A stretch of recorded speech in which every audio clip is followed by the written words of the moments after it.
Good evening, everyone, and welcome to another edition of Tuesday Night Live, brought to you by CrowCast.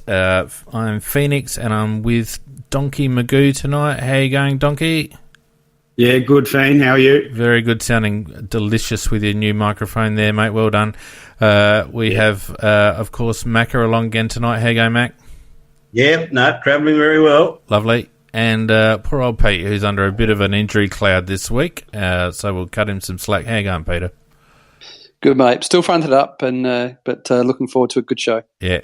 No, you're a tough soldier, mate, and we'll try. We got you back tonight.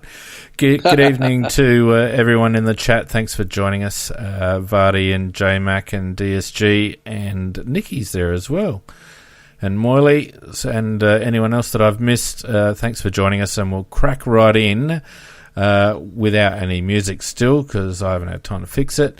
With the news of the week, and there's a fair bit going on. Rossi Lyon to start off with. There's a fair bit going on, but it's just sort of messy, ugly, non-footy. Do you know what I mean? Like, you know, yeah. we have Drama. weeks where there's news and it's interesting, you know, like when we were talking about, the MCG getting the grand final for the next 20 years or tribunal stuff. And I just found the news, there's the Ross Lyon stuff, there's the Bomber Thompson stuff. It's all just messy, non-footy. And, I could give it a big pass, to be honest. I don't think you really can, though, because you take Bomber Thompson. How long has he been in this situation dealing with drugs and bearing in mind the Essendon situation, etc.? It's not good. I hate drugs. When I say I hate drugs, the hardcore stuff like ice and all that sort of stuff that Tomo is rumoured or charged with having peddled, and dealers in particular, I really do hate. I think it's very sad to see a man that once was lauded for being the king of Geelong and winning premierships, and now really putting himself at the bottom of the barrel by becoming a drug dealer, if that is the case, as is alleged. So while it's not good, Pete, I don't think we can ignore the situation.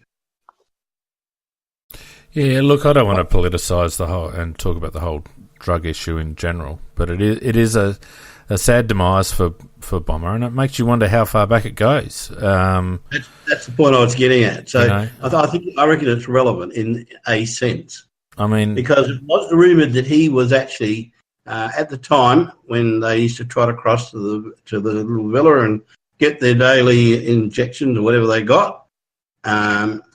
Apparently, he was allegedly getting them too.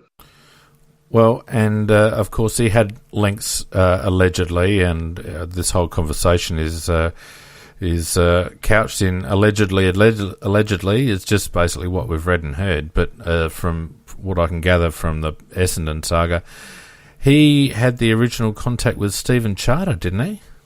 Correct. And Charter's been found to, or has been convicted of drug importation at previous times. So it's a bit of a tangled web that's been woven around Bomber Thompson, and it just adds another chapter to that whole saga. And yeah, terrible, really. I think what has been interesting this week is all the calls for the game's in trouble, and I always find it interesting that have a look at if you put one eye on the premiership table at the moment, and you see that there are 5 positions in the 8 occupied by interstate teams, and all of a sudden we get cries from the Vic media that the game's in trouble. I seem to remember a few years ago now that this happened when interstate teams were winning flags, that the AFL had to have an investigation into the game. Correct. Because well, and Eddie here we are McGuire again. drove that. We are again, 5 teams in the 8 from interstate, and the game's in trouble. Yep, we actually joked about that on Sunday, didn't we, Macca? That if it keeps on like this, then we're going to have another investigation. I think it was Eddie McGuire that really drove that last time, and it's interesting as a bit of a segue now. The talk around zones for each team now has really started to hot up, and I think that's a direct consequence of this overarching fear that the Victorians have that they're not going to have a monopoly. But I think it actually would work really well in South Australia. The AFL taking over the junior competition or the junior development nationally and providing a clearer pathway for juniors and pouring money directly into junior development rather than having it sifted through SANFL clubs, etc. And then having development zones for all of the clubs in a similar structure to the GWS situation and Gold Coast, etc. That's something that I've been advocating for quite some time, and I'm actually glad that it's now on the public table for debate. How do you guys feel about that?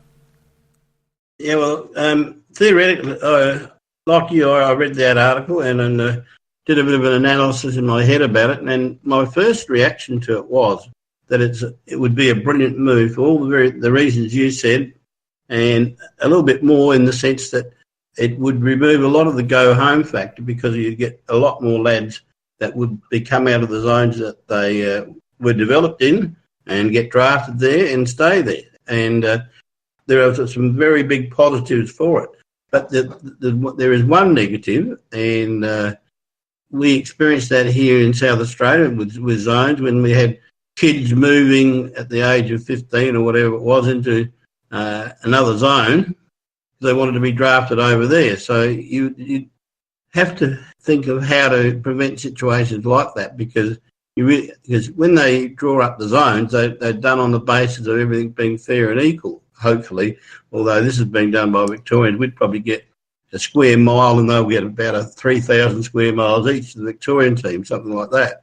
I'm with Simon Moyle on the chat. I think I'm a little bit hesitant about zones, and you'd have to obviously, see the devil in the detail. But I would just be concerned. I mean, the reality is that whether we like it or not, the concentration of talent for this game is, and largely due to the population, is in Victoria. And so, whether a zone created in South Australia would be enough to service both the Adelaide clubs and allow them access to enough talent is debatable, I think. But you'd certainly have to have a look at it closely. That's not the suggestion. The suggestion is not that those zones would sustain the South Australian clubs or the Victorian clubs or what have you. It just means that it would work exactly the same as the GWS Academy or the Gold Coast Suns Academy. In that the local club would have first dibs, but other clubs can bid just the same as we bid for Harry Himmelberg the other year. Yep. And we would still have access to Victorian talent. So, if anything, I think it actually might be an inhibitor to some Victorian clubs, depending on how the zone is allocated, because a club like Western Bull, like a Victorian club that is at the bottom end of their development cycle, I reckon it adds a year or two potentially to their upswing, simply because they have potentially less access because of that zone. But I think in South Australia, as Macca rightly points out, as long as there's no cloak and dagger shit, I think in theory it actually works quite well. And even that, Macca, like my lad went through the system 5 years ago, and by that stage it was quite difficult to actually transfer. He had to transfer from Sturt to West because we moved, but there wasn't a lot of shifting around going on because of the exorbitant transfer fees associated with that. Fair enough. I think that the more organised clubs like the Crows are going to have an advantage in this situation because they're going to be able to identify talent earlier and actually do something with it. So I think it might be an advantage to us in a lot of regards, just for the fact that I think we're better at taking a player and turning him into something. And if we can guarantee that we can pick him, then there's more incentive to put more effort in them earlier on. So I like that a lot. Well, that's how I saw it, Donkey, because I do think that, as Phoenix said, we're not just limited to South Australian talent.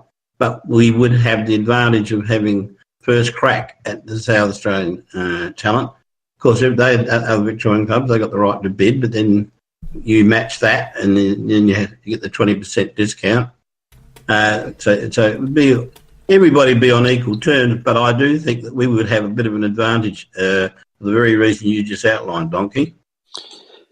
Is there are there any other issues that you can think of that, I mean, this whole business about the game's falling apart?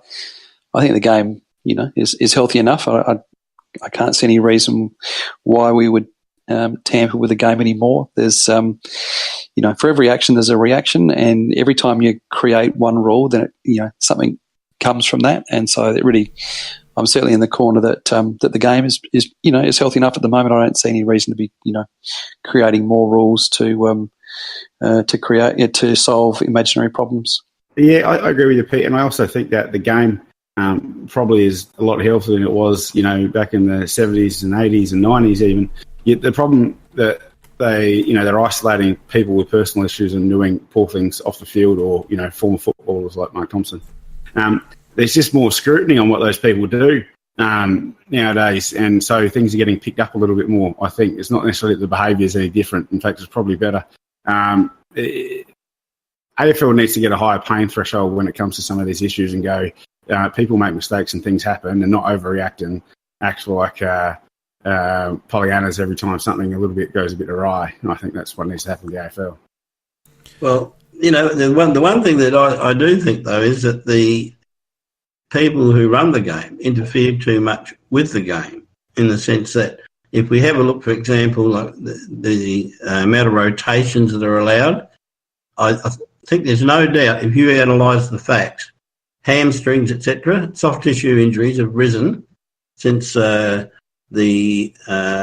number of rotations were limited, got cut back from to 80, I think it is, and because those players are under stress longer now, they're expected to do more, and I think in Adelaide we may have a special situation where something in our training may be exacerbating the whole thing. But if you analyse the stats going back from prior to the cutting back of the rotations to the cutting back to the 80 figure, I heard them talking about it on the radio. They were saying that there are a lot more soft tissue injuries now. Yeah, but you know what, Mako, before we had high rotations, there were fewer hamstring injuries. And I think what has happened is that perhaps coaches have been slow to adjust their game plans to accommodate the lower rotations. I think one of the reasons why the lower rotations were put in, and I'd love it to actually go in lower again, was to bring the element of fatigue into the game and to slow it down somewhat. And I think it's achieved that, but I think the coaches are still trying to squeeze as much as they can out of their players. No doubt. And so, the coaches love to get involved in the game, and sometimes you feel like the game is overcoached, and I think the onus is on the coaches to implement a sustainable game plan. And I think the finger needs to be pointed at them just as much as anywhere else. And, it was Kevin Sheedy that expanded the bloody interchange bench and had, implemented massive rotations, early on. And it suited his team back then. But I think overall I actually like it back down where it is. And as I said, I'd be in favour of it going a little bit lower. Mm.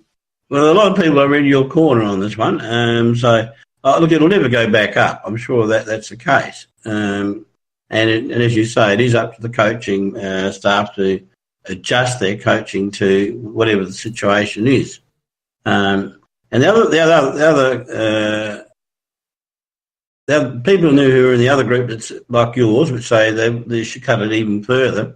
One of the arguments they have used is the fact that you would get more one-on-one contests because you'd have less ability of players to run backwards and forwards and cover the amount of ground they are now. I mean, we've got players in our side running 16K, 15Ks in a game. That's a hell of a distance. Yeah.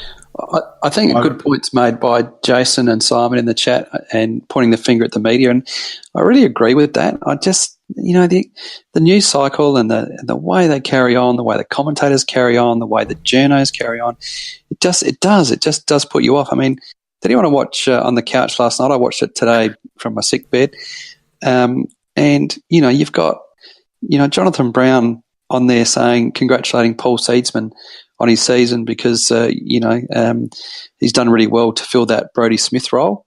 And then in the very next, and then it goes straight to Jared Healy, and he says, I also want to just talk about Wayne Miller and how he's really stepped up to take over that Brodie Smith role. Apparently it took 9 players. It took 9 players. Stevens, of course, is not... That actually happened on TV. And I can't believe that within 30 seconds of each other, they could actually put up that level of imbecilic idiocy to say that 2 players are filling the same role. But they're not on their own, because so many other scribes who are supposed to be experts, and we say in italics experts, ascribed Seedsman to that position of playing the Smith role when Smith hadn't, when Seed's been on the wing all year. Yeah, that's right, Mago. It just goes to the fact that that it's just this saturation of media coverage, and I don't know. I think that does have a lot to do with turning you off the game. Yeah, saturation and sensationalisation of it too. Like everything has to be sensational, and so many red herrings as well. Everyone wants to lead first with who's going where in trade time and all these sorts of things, and half of it's baloney, and you don't know what to believe, and it's just this sort of big sort of spin cycle of just random junk that comes out. Well, Sam McClure is a classic example of that, where there's very little of substance comes from Sam McClure. Yeah. And yet he's front and centre on Channel 7. He's the the newsbreaker, so to speak. And all he's doing is muckraking. You've got Hutchie on 9 muckraking, you've got McClure on 7 muckraking, you've got half the media muckraking. There needs to be a story around every little thing that happens, and then you get to game day and you listen to bloody BT and all the rest of it pumping up a blade of grass growing. And you're dead set right, Peter. It actually turns you off watching. It turns me off watching games other than the Crows, and I only watch the Crows games because I've obviously got a vested interest. Well, the other thing too about good commentary, if you get commentators with gravitas like the sort of the old days of the Roberts and Commentating and Drew Morfitt, McAvaney and Drew Morfitt, like there was drama in the game. You felt it, you felt like there was a sense of occasion. It was contextual, wasn't it? Yeah, and when you've got BT sort of just screaming out "Oratio" and Lever's worth $700,000, maybe he didn't say that, cranky, but like all those sorts of things are going. No, 900, yeah. Well, he's not worth that. Maybe already got paid. But when you've got those guys sort of sensationalising everything, the volume's always up too high, and the things that matter slip through the cracks. Yeah, and I think maybe that's why Channel 7. And even Hutchie's mob over the last summer tried to shake it up a bit, but I don't know that the right shake-ups have happened. But I think they know that something needs to happen. Well, and if they don't pay attention, they might go the way of the cricket and lose their coverage. Yeah. Well, what I've noticed, sorry, Mac, I'll just make this really quick point. What I've noticed in the coverage more and more is that they will continue talking about their little fluff bit while something is happening in the game that needs to be commentated on. Very aggravating, that. Yeah, great point. And it's happening more and more that they will not cut themselves off to commentate the game because they're so intent on making their little special comment or making their little joke or, carrying on. And that's what pisses me off more than anything else. Like, you're there to commentate the game. Yeah. When I agree with... Sorry, Macca. Yeah, I was just going to say, you've got Dennis Committee being replaced by Brian Taylor. It's like, replacing a university professor with a rock ape. It's just the greatest come down. Just echoing Nikki and what she's saying about Clinton Gribus, what a massive loss he was. Yeah. And he used to do that terrific show at 7:00 on a weeknight. I can't remember what it was called. He was good. He used to host a magazine show just for half an hour. It was a really good show, and his calling and the radio was just, it was really never been surpassed. And he was a massive loss. Yeah. There's actually been calls for the CrowCast to do a commentary. One of these days, maybe when I'd get a week off and I can prepare. And Pete, maybe we should sit down on a Friday night, have about a half. I'd love to do it. We'd need a bit of bourbon though for that. Oh, fair amount of bourbon. But maybe that's a Twitter question. Do you want the CrowCast to commentate the Crows games? I think we'd be. Are we allowed to do that? Well, if we do, we're allowed to do anything. Yeah, but if we do, you've got to have Nicky in it because Nicky would have to play the Dermot role, I know you're out there, Nicky. Oh, Jesus Christ. She's a Daisy Pierce. I'd reckon look into it. I like living dangerously. But just on a different piece of news, Petrarca and his finger. What's he got, a bloody crocodile instead of a dog? I mean, he nearly lost his finger, the poor bugger. Yeah, well, I think the idiot didn't get it checked. So it started to get red and swollen. And don't they have club doctors at Melbourne? You would think. Have gone, shouldn't that, I can understand me not doing it because I'm a bullfed, mid-30s male who doesn't ever go to the doctor. But he's a, 23-year-old specimen working in a high-performance environment. You'd think there'd be one around and they go, hey, why are your finger bandaged, Christian? Well, apparently they had to operate. He played the game, then they had to operate after the game because to save his finger. Yeah, well, it got infected to the bone, apparently. Unbelievable. Yeah. Yeah. In other AFL news, Wayne Malera, have we talked about him? Well, we'll talk about him when we do the review of last I think it's news. He's hit news. He's made Team of the Week, first time. Well, did he? Good. I didn't see that. Well, and got 10 coaches' votes. Well, that's pretty good. He deserved them. Yeah. That's an excellent effort. Yeah. Thanks, Donkey. I'm really glad you got your microphone fixed. You're like, fuck, now I can hear the bastard. Yeah, that's never got to pay attention. Well, yes, that's right. Welcome back to the Donkey Hour. We've got Donkey, and Donkey. Yeah, and a bit of ass. All right, and on that note, let's make use of your dulcet tones, mate, and get on to competitions. What a week it's been in football. Massive week. Massive week. Now, Donkey, don't forget, with Dream Team, we're only appealing to 18 people, so make it quick. Well, I think we are. I think there was a raft of people that missed out on getting into the league. Yeah, and they don't care. And when they do, I think they're sitting on the outside. They want to make sure they get in next year. So make sure you're in early, guys. That's all I can say. Trust me, the feedback is that they don't care. Come on, get on with it. Well, I'd be halfway through if you didn't keep interrupting me.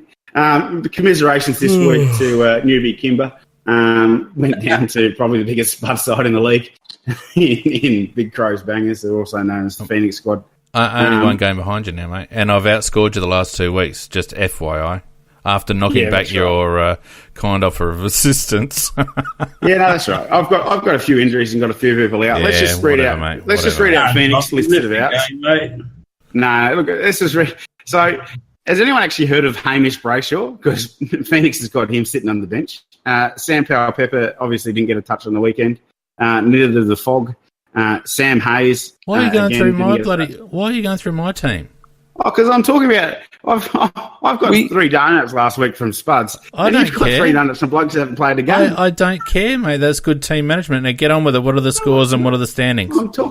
I'm talking to other people here. It's not just about you. Scores. I'll cut you off. All right, here we go. So we've got Sut Wheat on 16 points, which is one of the Peter teams. The other Peter team, Pete's Pirates, is sitting in second place on 12 points, so that's 3 wins. Again, none of these are Peter J. We've got Dylan's FCC, who is on 12 points and 3 wins as well. Corey Altz on 12 wins. Corey's actually in the top 100 in the Sports Tech Dream Team rankings, I reckon. Oh, well, he's fourth in us. Must just be the league win. I think it was the first couple of weeks he scored pretty well. Yeah. Peanut, he's on 12 points. Monkey Slappers, also 12 points. Donkey's Dreamboats, only on the 2 wins. And Mick Spuds rounding out the 8. Nobody else has had a great season. We've got Azza, who's told us who they are. Sanders is also on 8 points. I'm just looking for other people that told me who they are. That's who they are there. So look, if you're listening on tonight and you haven't told us who you are on the Big Footy board, go onto my Sunday night roast or Monday leftovers blog and tell us who you are so we can give you a bit of a spledge. I got to say, before you move on to tipping, I was, and I mentioned this in the thread, but I was refreshing the scores towards the end of the Freo game to see how many I get. And the Sanders v. was it Coulterbeans? Yeah, Sanders Coulterbeans. That lead actually changed about 10 times in the last 5 minutes. It was actually fascinating. And it ended up being a 1 point loss to Sanders. Sanders very, very unlucky. Just picked the wrong captain. Went with ditched the titch like a lot of us did, and suffer the consequences. Now, but just for people that are here, go. I was going to say, how are we looking at tipping? I was just before we jump over to tipping, right. just a bit of Crow watch for the next couple of weeks in terms of the Dream Team or Super Coach, probably even fantasy, but it's a bit different there. Matt Crouch has obviously come back because he had that low score with the injury. If you're going to look to bring him in, don't bring him in this week or next week, or maybe next week or the week after. So he will drop probably another 50 or 70 grand in the next couple of weeks. And we've got Jordan Gallucci on the bubble. Miles Paholke on the bubble, and Lachlan Murphy waiting to be on the bubble, but he's out as well. So they're the people you should be looking at if you're looking to bring in some Crows over the next few weeks. They're the Crows you should be looking at. Now, tipping. Well, it's not a very good story for Crows casters. For our listeners, you guys are astute and know what's going on. We've got Dominic. Number 1 got 7 tips the last round for a total of 37. Matt, 6 tips last round for a total of 36. Megan V, 7 tips last round. She's flying for a total of 35. Megan's flying up the leaderboard. Jason Mack, who's on the chat tonight. Good work last week. You got 7 last week for a total of 35. Donkey to Water is the highest placed of the casters. Only 5 last round, and for a total of 35.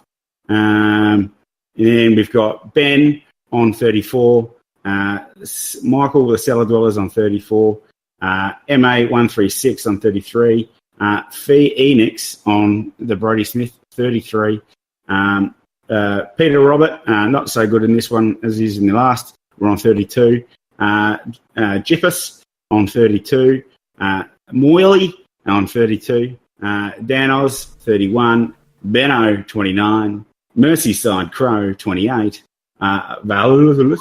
Why are you going through the whole lot?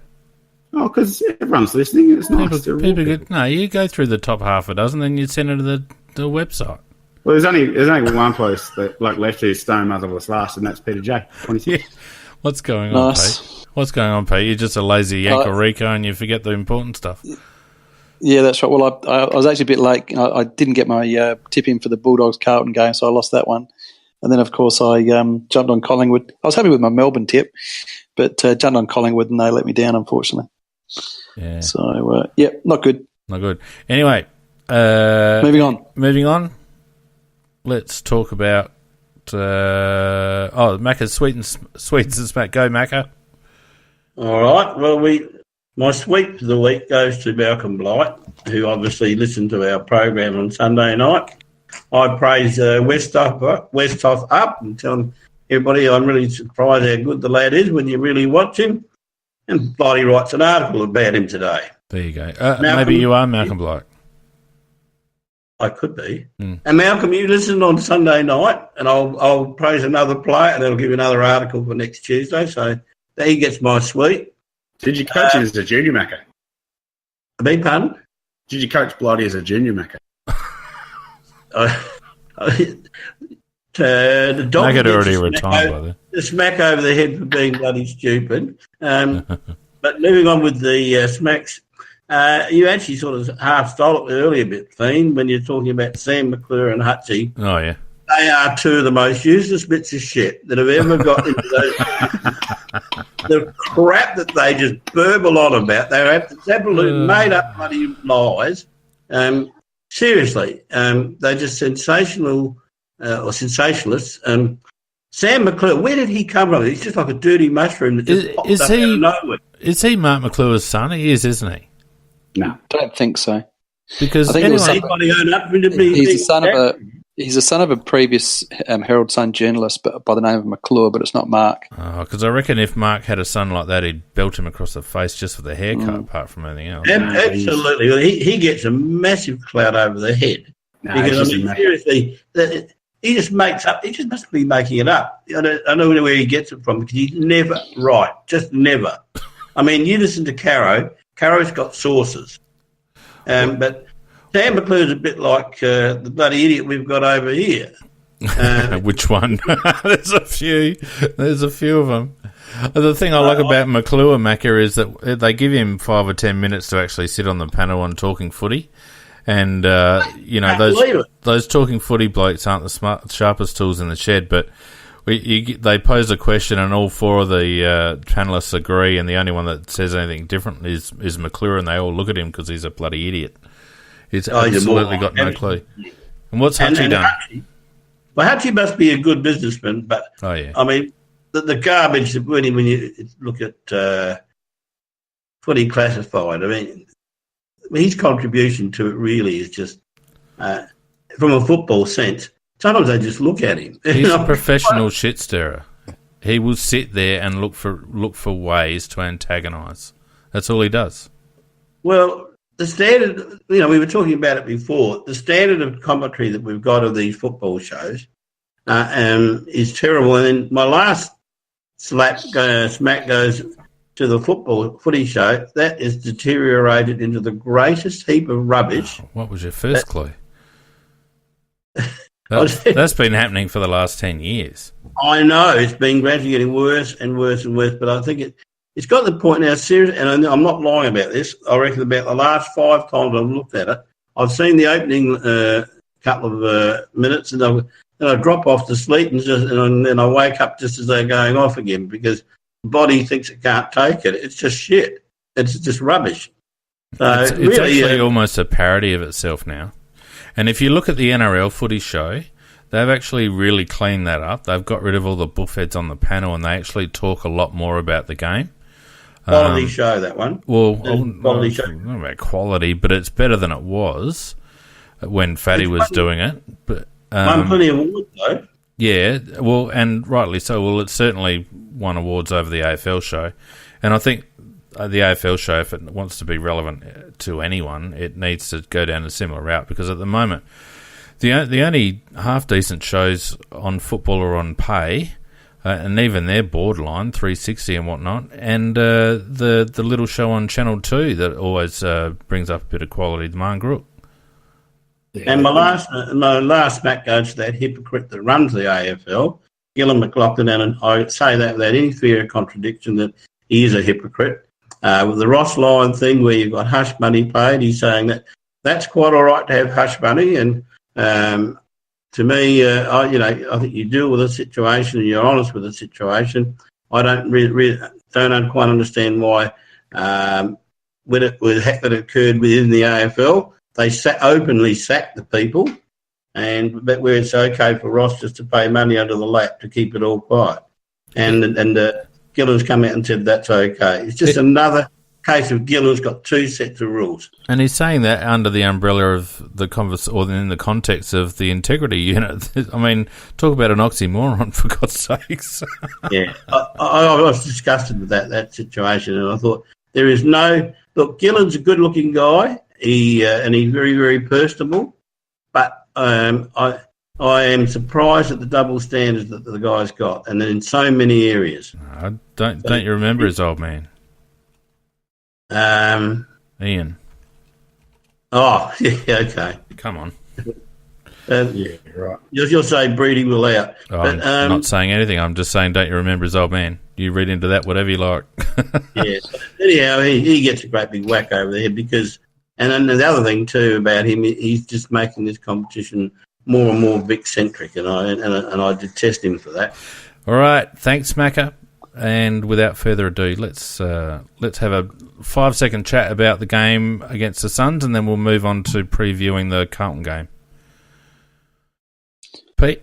Well, yeah, look, I was at the game and enjoyed it, and I saw some comments earlier that it was a bit quiet out there, and it was one of those games where, and I've been to all these, a game that was similar, in the similar vein all too many times before, where the crowd kind of feels like the game's being sort of killed in the first half and just kind of sits back and just waits for it to unwind and doesn't really get involved. So it was an odd atmosphere. It was, wasn't particularly exciting, and I thought, but I thought we did what we had to do. I was really, really impressed, of course, with Jordan Galucci, as everybody else was. I was really, really impressed that he actually kicks the ball. I think we've got enough handballers in our side at the moment, particularly when the second Crouch comes back.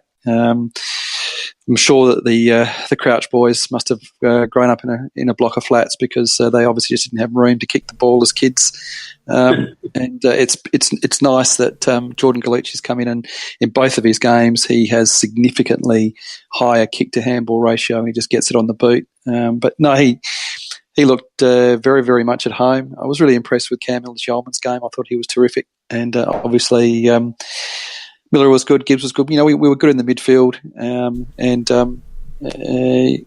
the other one that I had to mention, of course, was Daniel Talia. I thought he was unbelievable on Lynch. He was absolutely superb, really back to his best. Brilliantly, yeah. Mark Angus in the chat just informs me, or corrects me, that Ian Lachlan is actually Gil's uncle. I thought it was his old man, but thanks, Mark. But my point stands, they're still in the same bloody family tree. Yeah, I think Pete summed up the game pretty well there. It's not one for the ages. It's not one of the classics, but we ended up doing what we had to do. For 3 quarters, we were okay.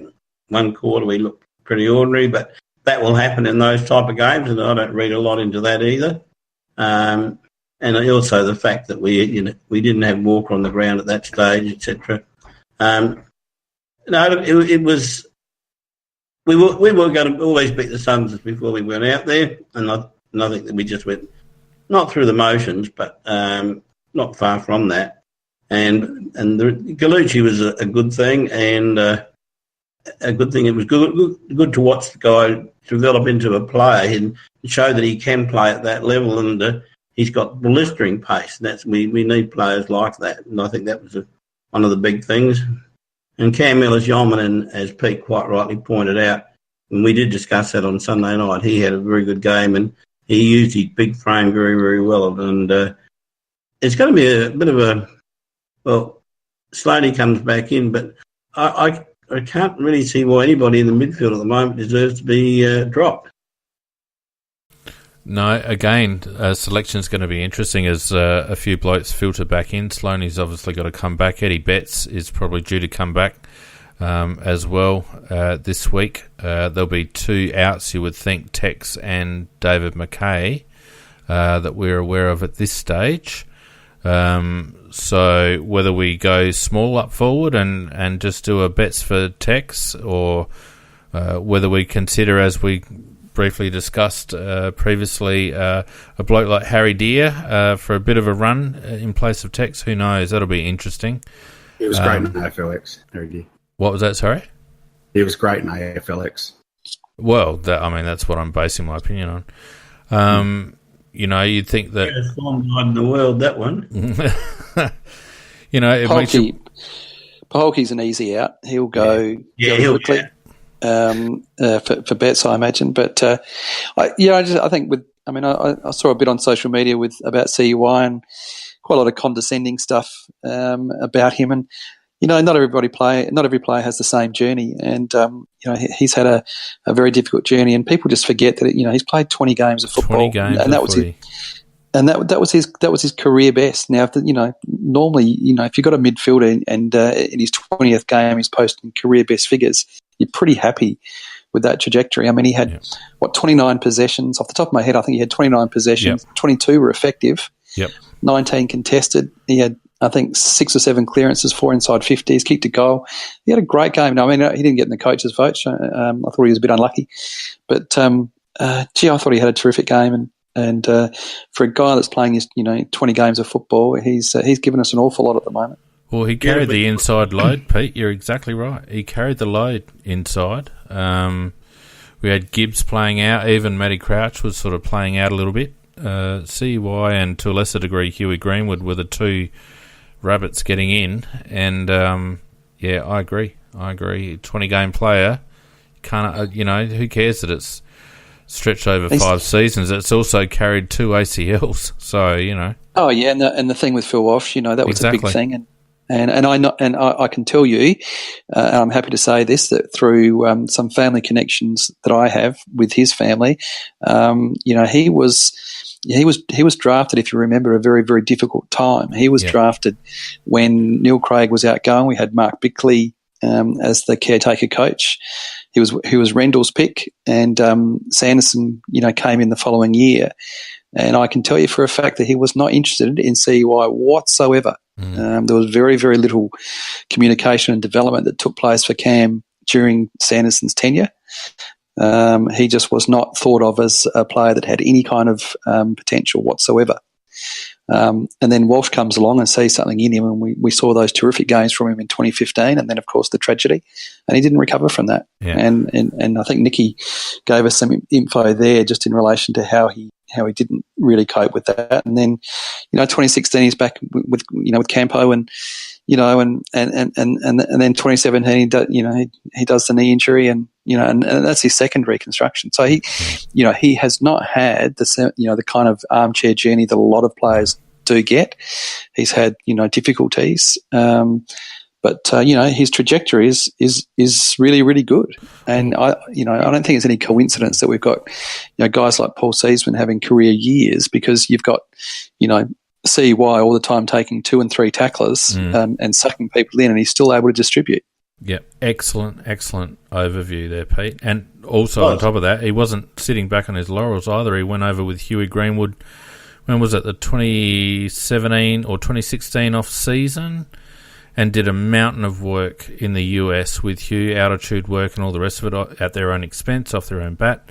And he came back a man mountain. I mean, he wasn't just a big lad. Then he was built and ripped and was ready to tear it up. And then he did that ACL, and of course, another backward step. But I've been a fan of CY's ever since his Woodville West Torrens days, and I'm glad to see him getting a run again, and I hope it continues. And you wonder what the best structure of our midfield is.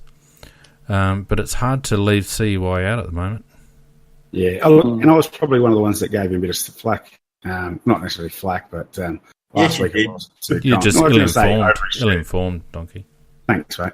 Well, I mean, his story doesn't matter about how he plays football, and that's the bit I care about. But I do think that I ate my words last week. He obviously played like a beast, and realistically, we wouldn't be 4-2 right now without the work that he's put in this season. So I think for me, I'd just like to see some cleaner hands sometimes, and maybe a bit more confidence or sure of the decisions they're making when he's making them. But if you guys are saying his development trajectory is only at 20 games and I shouldn't be judging him as a 6-season player or an 8-season player, then I'm willing to sort of eat my words and just sit back and watch that. But well, make the comparison with Millerer, who at a similar, what's he played, about 25 games, just starting to come into his own, and still can cough up the ball and sometimes make poor decisions with the ball, but plenty of upside there. And I think if you actually look at Cam Ellis-Yeoman in the same context and forget about how many years he's been on the list and think about how many AFL games he's actually played, and out of those that he's actually been able to play, you might be a little bit more forgiving or a little bit more positive about his trajectory. Donkey, I don't know. It's a difficult one. And I think that's probably what I was just trying to say. Look, it's not necessarily that I thought he was terrible and should never play or anything like that. It was what I was trying to get at last week is when the squeeze comes in. I think he gets squeezed out when we get all of our guys back. But he may have elevated himself above some other players at the moment. And watching the game the other night and having probably a better look at the Sydney game on the replay, some of the work that he does at the coalface is immense. And if we're down Matt Crouch and we're down Sloan like we have been over the last couple of weeks, and even when they come back, are they going to be 100% straight away? He's firing on all cylinders and getting that ball and getting it out. And Scotty Thompson wasn't the greatest kick or disposal give it, but he got the ball to us first choice, and that was maybe what you needed sometimes. So I'll humbly eat my humble pie and give the boy a rap. He played brilliantly on the weekend, and I hope that he keeps doing it. If I remember rightly, he was a very high draft pick, or very down the track draft pick, 63 or 64, something like that. Yeah, down like that. Yeah. Because I remember I was standing there watching training one day, and I was standing next to Rendell, and he said to me, because Rendell was very, very proud of this guy, thinking he was going to be very, very good. He said to me that guy will, CY will eventually be the best number 63 or 64, whichever one he was, that there ever has been in the AFL. Now, whether that is going to be true or not, I don't know. But Rendell certainly had great faith in him, and yet he was, as I say, a very long shot draft pick. Yeah.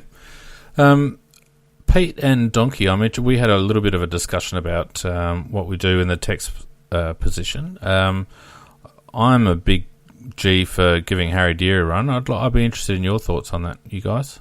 Yeah, I agree with you. And it was nice to give Fogger a run for a couple of weeks, but he's clearly not at the level of fitness that he needs to be to play the kind of game style that we need. And if you're not going to play Harry Deer, against Carlton at home, when are you going to give him a game? That's exactly what I said on Sunday. Exactly word for word. You might as well. If they're not going to if Tex doesn't play, and let's assume he doesn't, if they don't give Harry a run, then you've surely got to get rid of him, because what is the point? He's got a very significant body of work over a couple of years, I think, and when else? If not now, when? Yeah. What do you reckon, Don?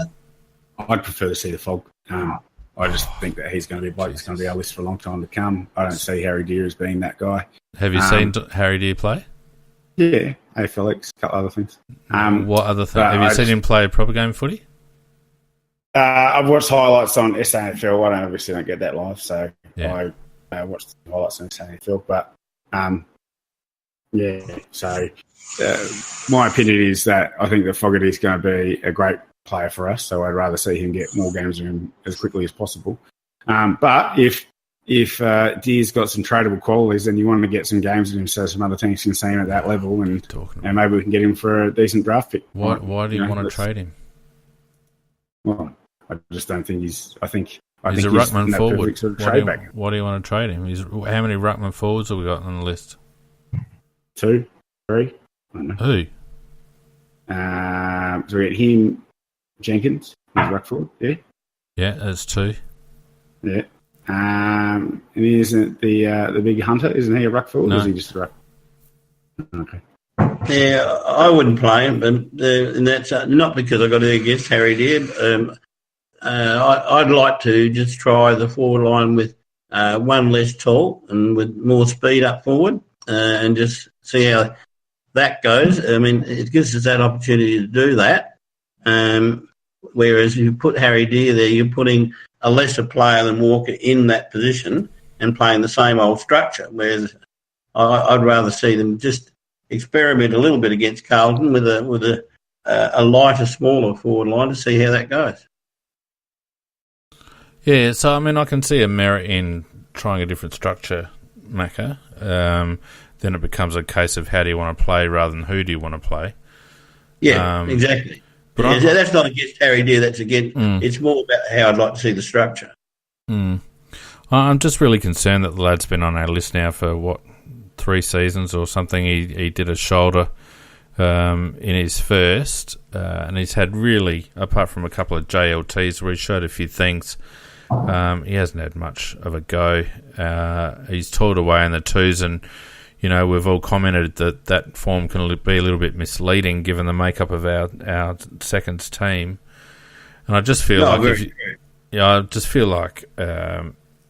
if you're going to have the guy on the list, you may as well play him. And this is like Pete said, and we've mentioned on the weekend, no better opportunity. So I think for the lad's own confidence, it's almost worth giving him a run, because he'd be thinking the same thing. He'd be thinking, well, I played all right last week. I played ruck forward, played all right.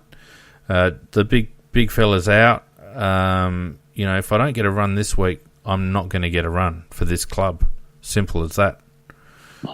So and they had a chance. They had a chance to play him. I can't remember. I think it was last year when Tex was out against Brisbane, and it was Brisbane at home. We won that game by 100 points or thereabouts. And same thing. Just they could have given him a run then. Yeah, just give him a run. But they ended up doing what Macca is suggesting, and that's they went with a different structure, and they had McGovern as the one out forward, and with two forwards with Jenkins and McGovern, and they could well revert to that system again.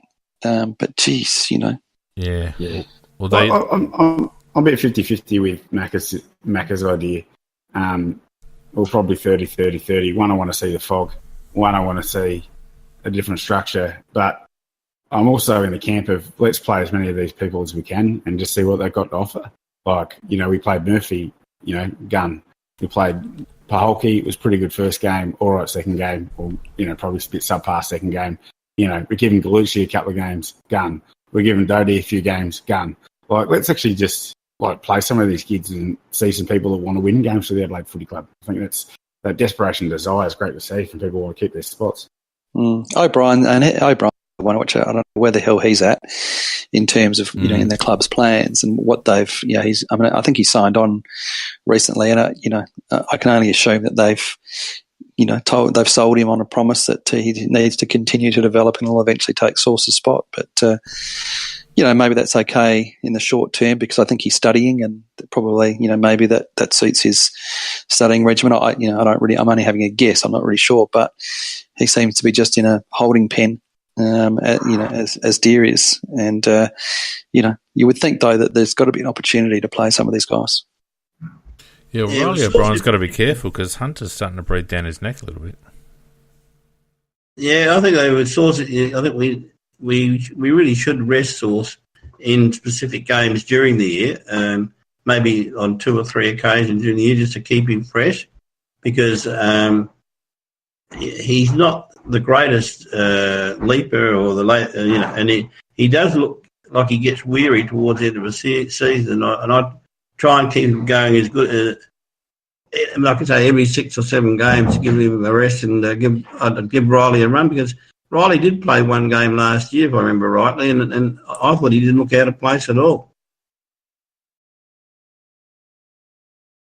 Yeah, I don't know, Mac. Yeah, we're all just stunned by your logic, mate.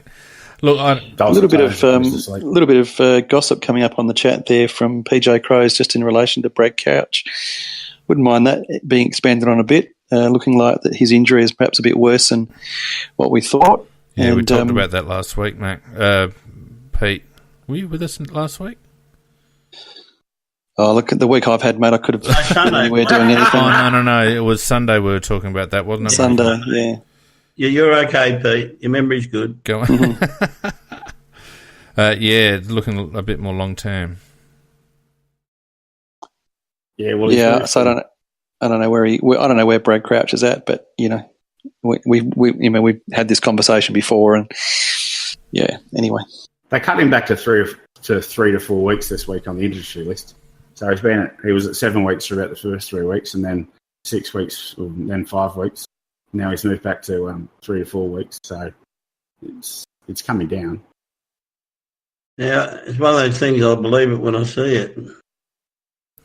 Yeah, it's a real shame, but I think as we mentioned last time we spoke about it, it's almost getting to the point now where you wonder whether he's ever going to make an impact. He's so far behind the 8 ball now.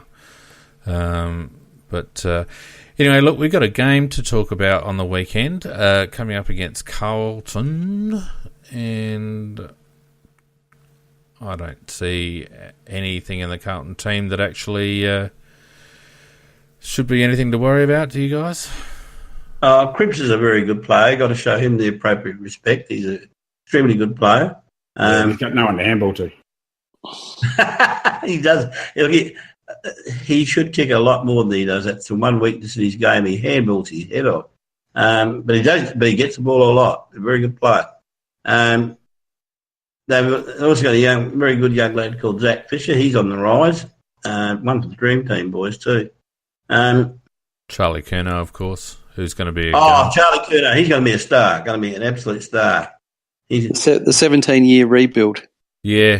How long is he going to get? He's in, what, year 3, year 4? Unbelievable. Look, this will be a comfortable win to the Crows. There's no two ways about that. I can't see Carlton getting close to us, to be honest. And if they do, then, we've unpacked one of our ordinary games because we're putting together some good football at the moment. And we've got some really heavy bodies in the middle, as we've just been discussing. And I can't see anything other than a comfortable win, even if we've got a couple of forced changes in Walker and McKay. Yeah, the thing about the Suns game that I liked was that we put the game away early. Against the Saints, who had the three-quarter time to put them away and didn't really get out. The good thing about the Suns game, we did it early. I really want to see us put the foot to the throat against these guys. I want every drop of blood coming out of them that we possibly can. Let's show they are for who we are and make people fear playing us again. Let's not forget we were 2 rotations down for a good portion of the game against the Suns. Gold Coast. I'm not knocking last week's performance. And actually, at the ground, it was quite a tricky breeze at the ground too, I have to say, last Saturday night. And I kind of, at the start of the game, I had a funny feeling that there would be some fairly ordinary goal kicking because particularly kicking to the southern end, the wind was a little bit tricky. Yeah, it showed with Jenkins kicking, and his kicking action is prone to a bit of wind. Yeah, well, Jenkins and McGovern between them, there were 5 set shots which any AFL player should kick 9 times out of 10. Of course, they got none of those 5, and that's one of the bugbears of the modern game in the sense that I do think their ball skills are far superior, and many other skills are far superior than they were years and years ago. But shooting for goal, no, that's just, if anything, it's gone backwards. They seem to shit themselves about having a shot for goal. I used to love to have a shot for goal. You got to be greedy. I mean, Bartlett had the right idea. Do you reckon it's a bit like putting now? Goal set shots. Like it's a bit like putting. You get the yips. Like it all goes out the window. What people forget is that kicking is not an exact science, and it never will be an exact science. It's like, you can equate it to why does Roger Federer hit the ball into the net? It's an eye to hand skill, and if you place kicking off the ground, then you're going to have a far higher degree of accuracy. But while you've always got that element of eye to hand, where you've got to drop the ball from your hand down to the foot, and it's never You might be able to get 7 or 8 out of 10, but if you do it, 10, 20 times, it's unusual to actually be able to do it perfectly, repeat that exactly the same way, on a number of occasions. I disagree with that, Pete. It's just a part of the game. I disagree with that because if you... This is physics. Yes and no, because, golfers can hit a tiny white ball with a flat stick club 400 metres down a 30-metre wide fairway. That's a harder skill. But with kicking, if you're kicking from 40 metres out, these blokes, they overdo it because all you need to do is take 3 steps and swing your foot through.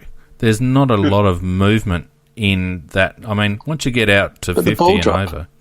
The ball drop is the movement. But the ball drop is it should be less than half a foot. There's technique issues in the way... you look at the way Jenkins kicks for goal. No one would be taught how to kick for goal like that because he swings the ball around like a madman. Now, he's got good hand-eye coordination, so he makes good contact more often than not. But you put him in a pressure situation, or you put him in a windy day like last weekend, and he's more prone to miskicking the ball. And you could see where he was taking those set shots from. The ball was being pushed to the inside of his foot, and he was pulling everything to the left as a consequence. It's not actually difficult from 40 metres out. No one should miss in a 45 metre radius straight out in front. Yeah, but they do. Yeah, I know, but that's technique. You think of the best. Who is the best kicker you've ever seen in the AFL? Maybe Plugger Lockett. Tony Lockett. Would he have the best kicking technique you've ever had? Yeah. Did he ever kick behinds? Yeah, but not from straight out in front. Sure he did. I'm sure he did. I'm sure he missed some straight out in front. But I'm sure he missed some.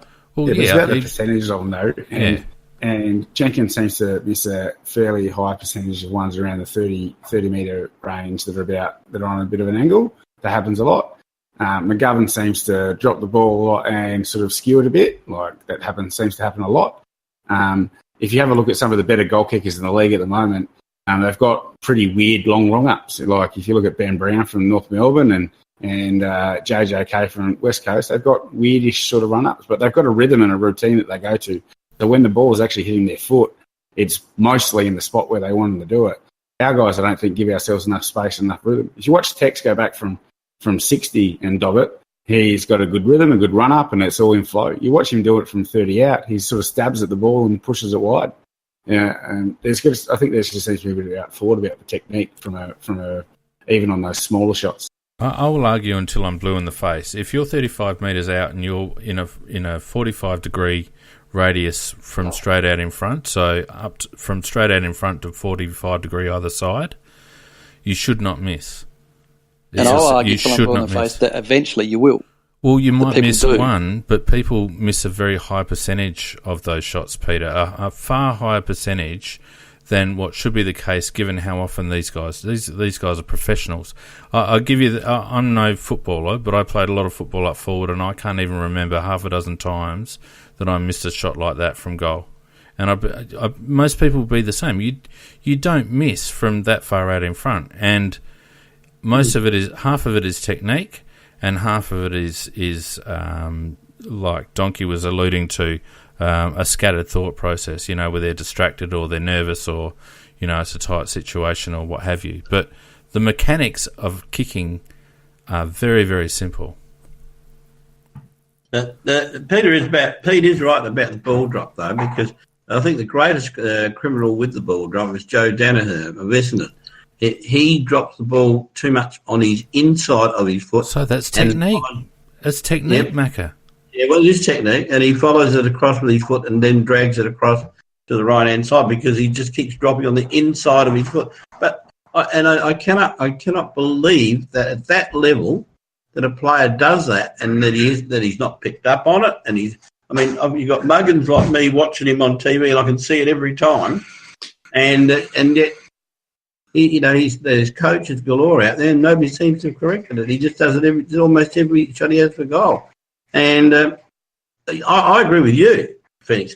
When you're in front like that, you just go back and normal run up, bring the leg through, and it should just go straight through the centre. It should be as easy as that. An adult male can kick the ball 30 metres off 2 steps.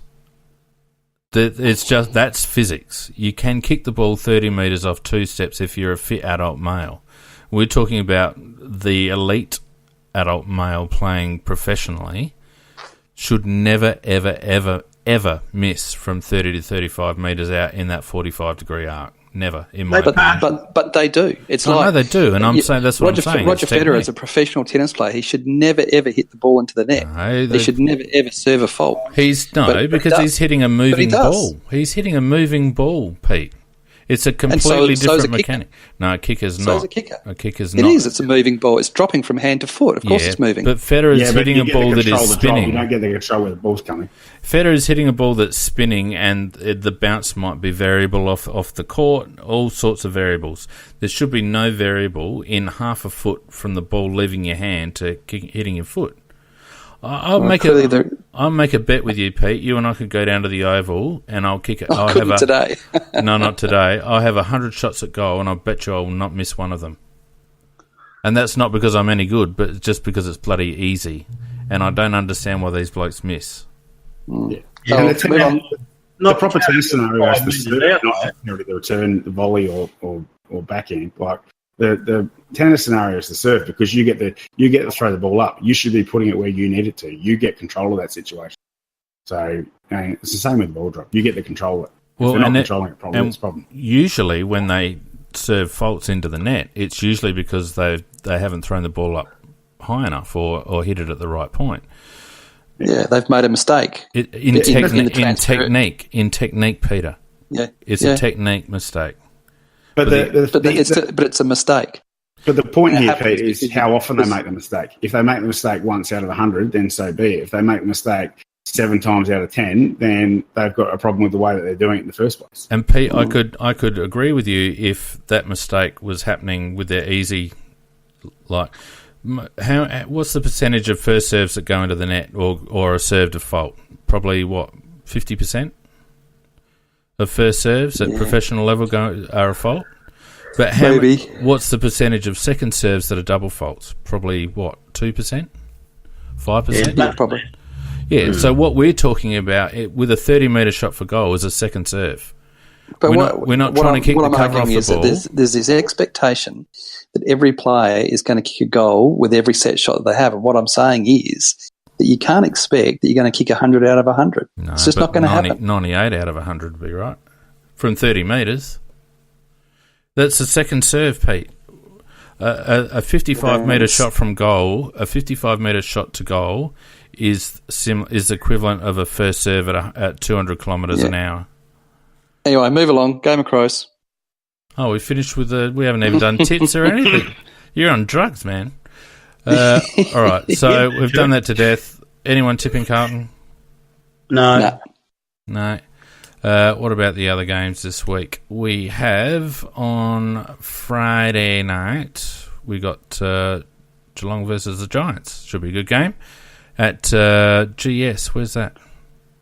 Oh, that's at Geelong. Whatever their stadium's name this year. GMBHB something. Yeah, I'm going to stick with Geelong. I went for Geelong last weekend. They buried me, but I'm going to stick with them this week. I think the Cats will hit back. Look, if it was played anywhere else but on that dunghill, I would go for the Giants, but I will go for Geelong down there. You said that last week. I know. Donkey, what do you reckon? Not always right. Well, it is at the GMF B12 1094 stadium, but I'm going to pick the Giants here. I've just got a feeling that Geelong are soft.